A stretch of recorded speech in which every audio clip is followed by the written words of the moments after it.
அவள் அவனிடம் பேசிவிட்டு வீட்டின் மாடியை நோக்கி சென்றாள். எங்கடி போற?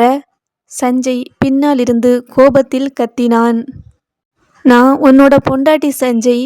இனிமேல் இந்த வீட்டில் எனக்கு எல்லா உரிமையும் இருக்கு.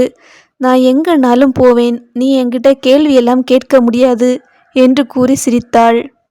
சஞ்சய் அவளிடம், ஓங்கி அரைஞ்சேன்னா பாரு. தேவையில்லாமல் பொண்டாட்டின்னு சொல்லிட்டு என் கிட்ட வராத. ஏற்கனவே சொல்லிட்டேன், நீ வேணுன்னு என்னை துரோகம் பண்ணி இப்படி ஆக்கிட்ட. சற்று நேரம் யோசித்தவன், ஏய் உண்மையை சொல்லுடி. உன்னை அந்த பிரகாஷ் தானே இங்கே அனுப்பி வச்சான். நீ நடந்துக்கிறதையெல்லாம் பார்க்கும்போது எனக்கு ரொம்ப சந்தேகமாக இருக்கு. சொல்லு, யாரு நீ என்று கேட்டான். அதற்கு தேவி, அதே தான்ப்பா நானும் கேட்குறேன். யார் அந்த பிரகாஷ்? அந்த நேரத்துலேருந்தே பிரகாஷ் பிரகாஷ்னு சொல்லிட்டு இருக்க. அது யாருன்னு சொன்னாலாவது நான் தெரிஞ்சுக்குவேன் என்று சொன்னாள். நடிக்காதடி.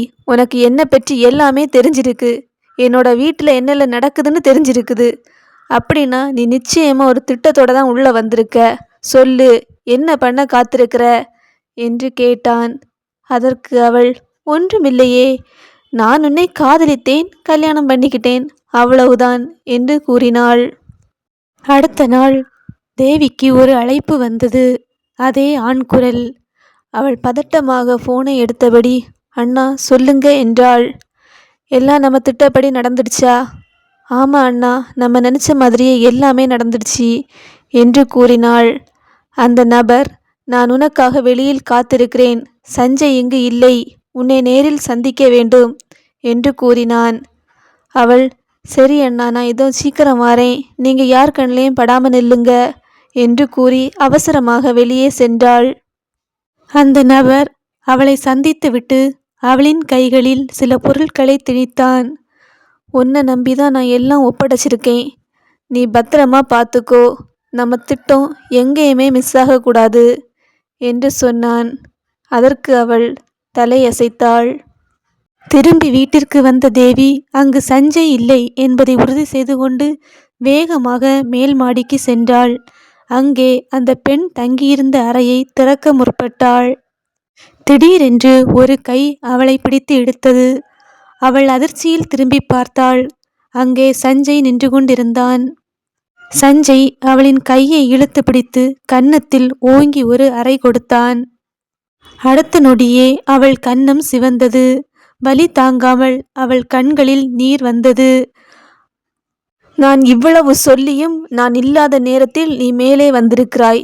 சொல், நீ யார்? என்ன நினைத்து கொண்டு உள்ளே வந்தாய் என்று கத்தினான். அவள் எதுவும் பேசாமல் அழுது கொண்டு இருந்தாள். சஞ்சய் அவளிடம், நான் என்னோட வாழ்க்கையில நிறைய துரோகிகளை பார்த்துட்டேன். அப்படிப்பட்ட துரோகியில நீயும் ஒருத்தி. ஞாபகம் வச்சிக்கோ. எப்பவும் என்னோட சொந்த வாழ்க்கையில நீ குறுக்க வராத என்று கூறினான். தேவி தனது கன்னத்தை தொட்டாள். வலி இன்னும் அதிகமாக இருந்தது. சஞ்சய் இன்னும் ஆத்திரத்துடன் மூச்சு வாங்கி கொண்டிருந்தான். அவன் அவளை கூர்ந்து பார்த்தான்.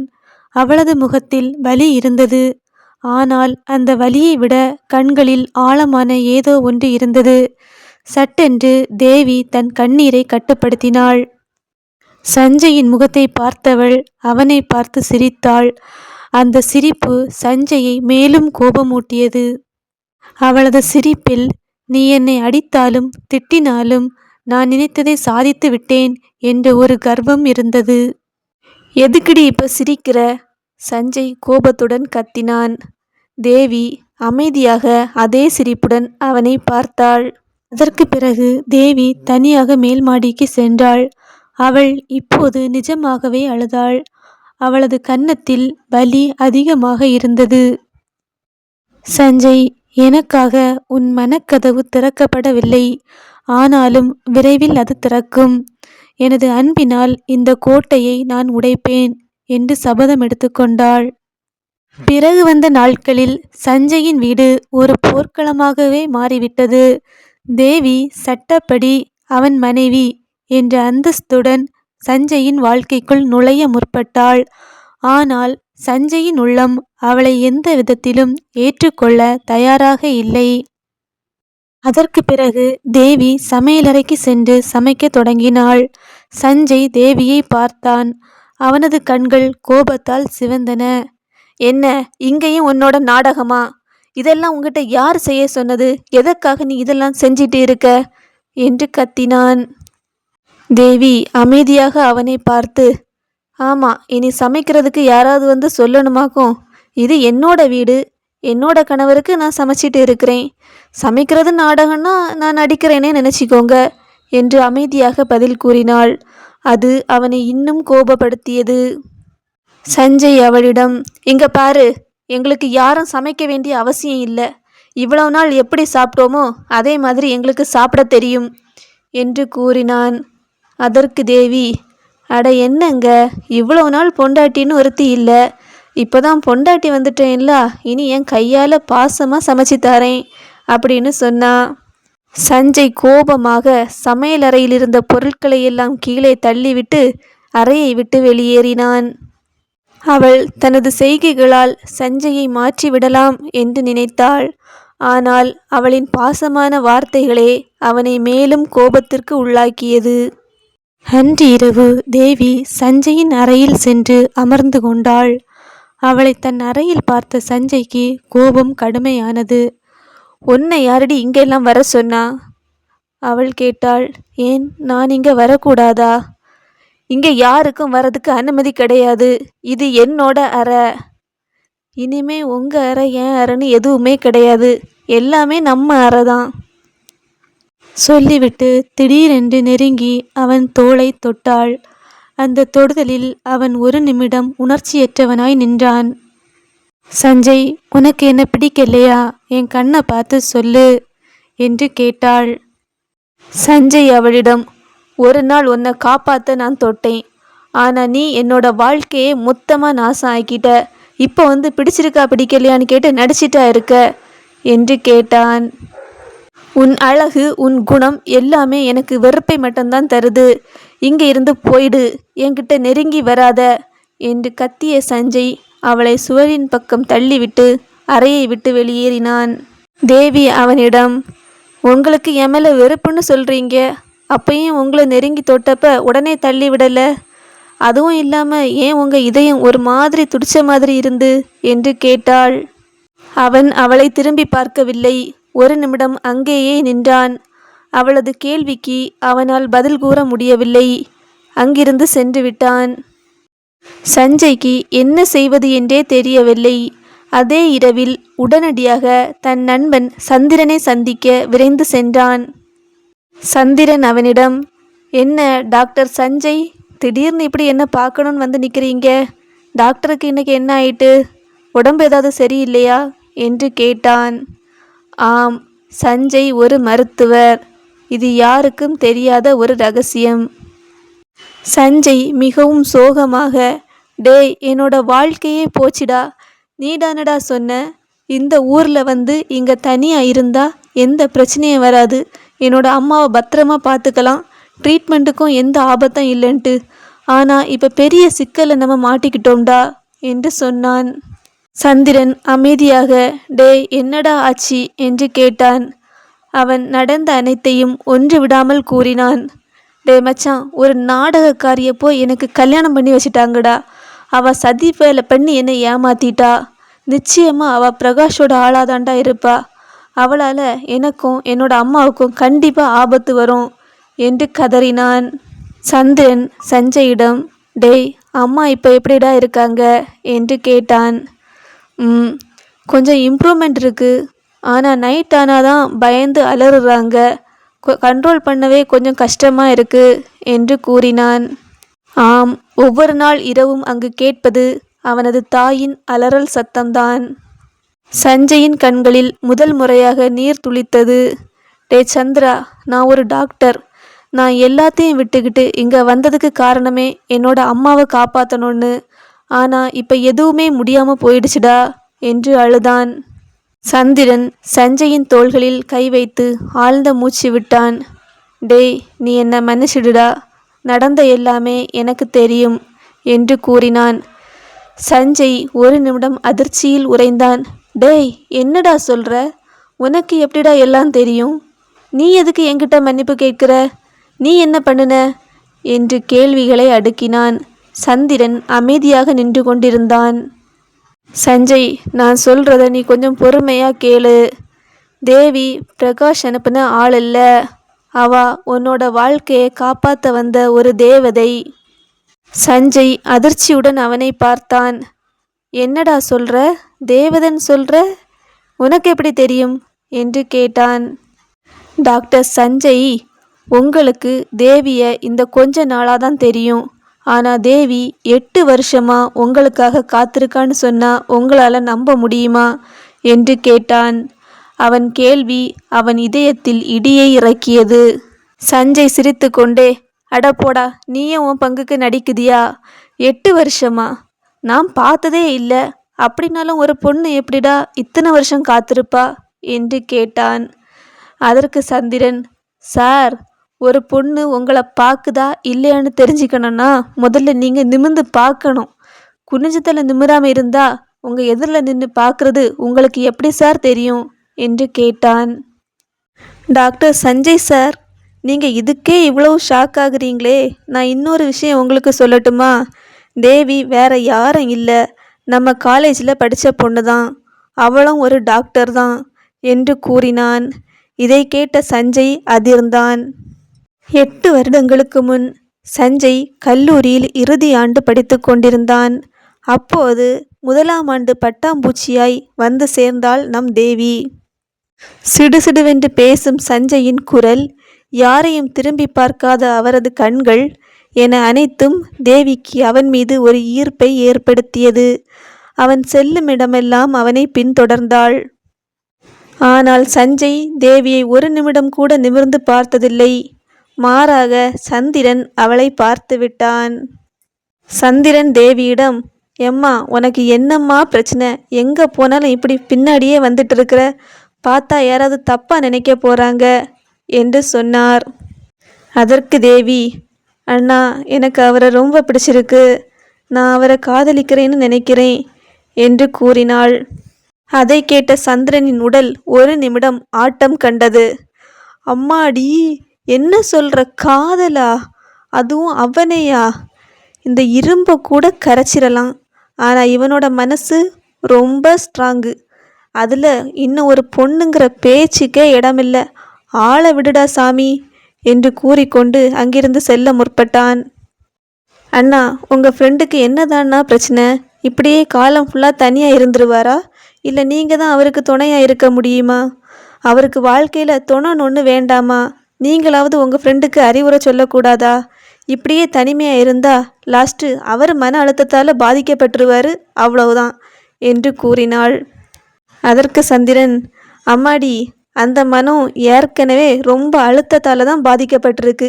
இனி அங்கே பாதிக்கிறதுக்கு ஒன்றுமே இல்லை என்று கூறினான். தேவி அவன் வாழ்க்கையில் என்ன நடந்தது என்று கேட்டாள். அதற்கு சந்திரன், அவன் சிறுவயதிலிருந்தே தனது மாமாவின் மகள் பிரியாவை அதிகம் நேசித்ததாகவும் இருவரும் ஒருவருக்கொருவர் உயிராக காதலித்ததாகவும் கூறினான். படிப்பு முடிந்தபின் இருவருக்கும் திருமணம் செய்து வைக்கலாம் என இரு வீட்டாரும் பேசி வைத்திருந்தனர். அவர்கள் காதல் புறாக்களாக மிகவும் மகிழ்ச்சியுடன் சுற்றி வந்தனர்.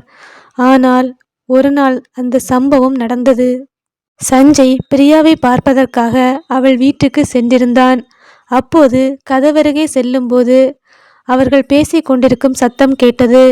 அங்கே பிரியாவின் அம்மா, பிரியாவின் அண்ணன் பிரகாஷ், பிரியா இவர்கள் 3 பேரும் பேசிக்கொண்டு இருந்தனர். பிரகாஷ் அவன் அம்மாவிடம், அம்மா, இந்த பிரியாவோட கல்யாணத்துக்கு இன்னும் எவ்வளோ நாள் தாம்மா வெயிட் பண்ணணும்? பிரியா அவர்களிடம், என்ன அண்ணனுக்கு தங்கச்சி கல்யாணத்தை பார்க்க அவ்வளோ ஆசையா? ஆசையாவது ஈஸியாவது. ஏய், உனக்கு சீக்கிரம் கல்யாணம் முடிஞ்சாதாண்டி சொத்து எல்லாம் நம்ம கைக்கு வரும். அந்த சொத்துக்காகத்தானே நான் எவ்வளோ ஆசையாக காத்துட்டு இருக்கேன் என்று கூறினான். அதற்கு பிரியா, நான் மட்டும் என்ன சஞ்சய் மேலே உண்மையான பாசத்திலேயே காதலிக்கிறேன்? எனக்கும் அந்த சொத்து தான் தேவை என்று கூறினாள்.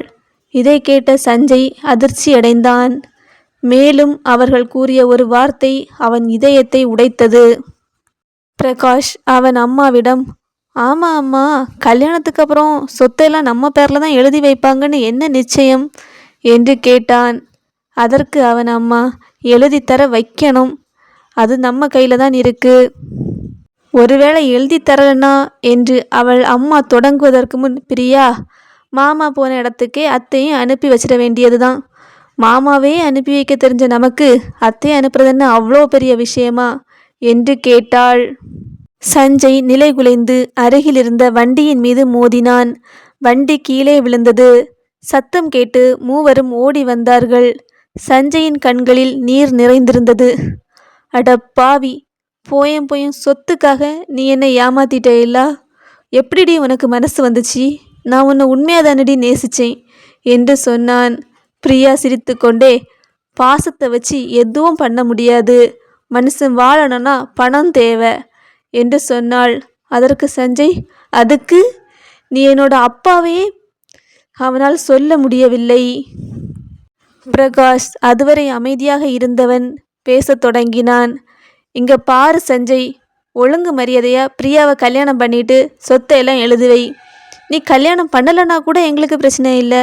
சொத்தை மட்டும் எழுதி தந்துரு, உங்களை நாங்கள் விட்டுடுறோம். இல்லைன்னு வச்சிக்கோ, நான் என்ன வேணாலும் பண்ணுவேன் என்று சொன்னான். அவன் சொல்ல மட்டுமில்லை, சொன்னதை செயல்படுத்தவும் செய்தான். சஞ்சய் அவர்களிடத்தில், இந்த நிமிஷத்திலிருந்து உங்களுக்கும் எனக்கும் எந்த தொடர்பும் இல்லை என்று சொல்லிவிட்டு வெளியே சென்றான். அவன் அங்கே வீட்டிற்கு செல்வதற்குள் பிரகாஷின் ஆட்கள் அவன் அம்மாவை தாக்கியிருந்தனர்.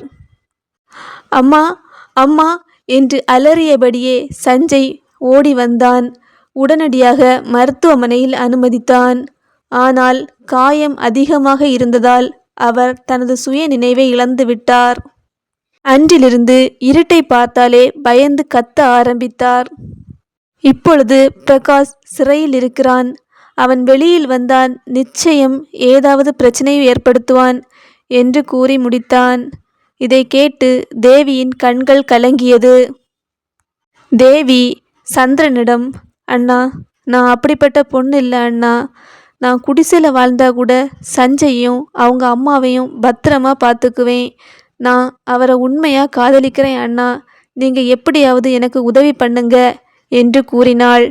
அதற்கு சந்திரன், அவங்கிட்ட எல்லாம் போய் காதல்னெல்லாம் நான் பேச முடியாதுமா, என்னை மன்னிச்சிரு. ஒருவேளை விதி இருந்தா கண்டிப்பாக நீங்கள் சேருவீங்க என்று சொன்னான். அடுத்த நாள் கல்லூரியில் இருந்த தேவி சஞ்சையே பார்த்து கொண்டு இருந்தாள். அப்போது அவனுக்கு ஒரு அழைப்பு வந்தது. உடனே அவசரமாக பதறி அடித்து கொண்டு ஓடினான். தேவி அவனை பின்தொடர்ந்து ஓடி சென்றாள். அவர்கள் ஒரு மருத்துவமனையின் முன்பு நின்றார்கள். அங்கே சஞ்சயின் தாய் அனுமதிக்கப்பட்டிருந்தார். அவரை சஞ்சய் மிகவும் பாசமாக கவனித்து கொண்டார். இதை பார்த்த தேவிக்கு காதல் இன்னும் அதிகமானது. தேவி பலமுறை அவனை சந்தித்து பேச முயற்சி செய்தாள். ஆனால் எதுவும் கைகூடவில்லை. நாட்கள் நகர்ந்தது. சஞ்சய் தனது படிப்பை முடித்துவிட்டு வெளியேறினான். சொந்தமாக மருத்துவமனை கட்டி பணிபுரிய தொடங்கினான். இவ்வாறு 3 வருடங்கள் கடந்த நிலையில்தான் அந்த தகவல் வெளிவந்தது. பிரகாஷ் சிறையிலிருந்து வெளிவந்து விட்டான் என்று. இந்த செய்தியை கேட்ட சஞ்சய் ஒரு நிமிடம் அதிர்ந்தான். சஞ்சய் அவசரமாக சந்திரனை சந்திக்க அழைத்தான். சந்திரன் கையில் ஒரு கடிதத்துடன் வந்திருந்தான். சஞ்சய் அவனிடம், டே மச்சான், பிரகாஷ் வெளியே வந்துட்டான்டா, இனி அம்மாவுக்கு ஆபத்து என்று கூறினான். சஞ்சய் அந்த கடிதத்தை நீட்டி, மச்சான், ஒரு பொண்ணு என்று தொடங்கும் முன் சஞ்சய் கத்தினான். எத்தனை தடவை சொல்லியிருக்கேன் அந்த பொண்ணை பற்றி என்கிட்ட பேசாதன்ட்டு. அவங்க பார்க்குறாங்கன்னா நானும் பார்க்கணுன்னு இல்லை. எல்லாரும் ஒரே மாதிரி தான் இருப்பாங்க. நான் வாழ்க்கையில் ஒருக்கா ஏமாந்துட்டேன், அதுவே போதும். இன்னொரு தடவை நான் ஏமாற ரெடியாக இல்லை. இப்போ என்னோட அம்மாவை காப்பாற்ற என்ன பண்ணலாம் சொல்லு என்று கூறினான். சந்திரன் அவனிடம், சரி மச்சான், நான் கொஞ்சம் யோசிச்சு சொல்லுறேன் என்று சொன்னான். சந்திரன் தேவியை தொடர்பு கொண்டான். அப்போது தேவி அவனிடம், அண்ணா, எல்லா பிரச்சனைக்கும் ஒரு முடிவு இருக்கும். இந்த பிரச்சனைக்கு ஒரு முடிவு இருக்கு. சஞ்சயும் அவனோட அம்மாவும் பாதுகாப்பாக தங்க ஒரு இடம், சஞ்சயோட மனசை மாற்ற ஒரு தனிமை. இது நடக்கணும்னா அவன் என்னோட ஊருக்கு வரணும். அது உங்களால் மட்டும்தான் முடியும் என்று கூறினாள். சந்திரன் அவளிடம், அது எப்படி என்று கேட்டான். அவள் ஊருக்கு ஒதுக்குப்புறமாக ஒரு இடத்தை தேர்வு செய்தாள். சஞ்சயை அங்கு வந்து தங்க வைத்தாள். அதன் பிறகு அனைத்தும் அவள் திட்டப்படியே நடந்தது. இதை அனைத்தையும் சந்திரன் சஞ்சயிடம் கூறினான். இதை கேட்ட சஞ்சய் வியப்பிலிருந்து இன்னும் வெளிவரவில்லை. டே மச்சான், தேவி ரொம்ப நல்ல பொண்ணுடா. அவளை போல ஒருத்தி இனி உன்னோட வாழ்க்கைக்கு கிடைக்க மாட்டா. அவளை விட்டுறாதடா ப்ளீஸ் என்று கேட்டான். இன்னொரு விஷயம்டா, உங்க அம்மாவுக்கு வார ஒவ்வொரு மாத்திரை, அவங்கள செக் பண்ணுற நர்ஸ், இது எல்லாமே தேவி தன்னோட கண்காணிப்பிலே வச்சிருக்கா. அவளை மீறி ஒரு சின்ன துரும்பு கூட உங்க அம்மாவுக்கு பாதிப்பை ஏற்படுத்தாது என்று கூறினான். இப்போது சஞ்சயின் விழிகள் மீண்டும் ஈரத்தில் நனைந்தன. சந்திரன் சஞ்சயின் கைகளில் சில கடிதங்களை திணித்தான். சஞ்சய் முதல் முறையாக அந்த கடிதங்களை பிரித்து பார்க்கிறான். அந்த கடிதத்தில் 8 வருடங்களாக சொல்ல முடியாத காதலின் வலி நிறைந்திருந்தது. ஒவ்வொரு கடிதத்தின் இறுதியிலும், இப்படிக்கு என்றாவது ஒரு நாள் சேர்வோம் என்ற நம்பிக்கையில் உங்கள் தேவி என்று எழுதப்பட்டு இருந்தது. அவன் அந்த பெயரை மெதுவாக தொட்டு பார்த்தான். மிகவும் அவசரமாக சஞ்சய் வீட்டிற்கு ஓடினான். அங்கே தேவியை காணவில்லை. மெதுவாக மேல் மாடிக்கு சென்று பார்த்தான். அவன் தாயிருந்த கதவு திறந்திருந்தது. தேவி தன் கையால் அவருக்கு உணவு ஊட்டி கொண்டு இருந்தார். அதை கதவின் வழியே சஞ்சய் பார்த்து கொண்டு நின்றான். சஞ்சய் மனதிற்குள், என்ன மன்னிச்சிருடி, நான் உன்னை பற்றி ரொம்ப தப்பாக நினச்சிட்டேன். ஒரு பொண்ணால் எப்படிடி இவ்வளவு காதலிக்க முடியும்? ஒருத்தனுக்காக இவ்வளோ அவப்பேரை தாங்கிக்கிட்டு அவன் கூடவே வாழ எப்படிடி முடியும்? உன்னால் எப்படி முடியுது? என்னை மன்னிச்சிடு என்று மனதிற்குள் உருகி கொண்டிருந்தான்.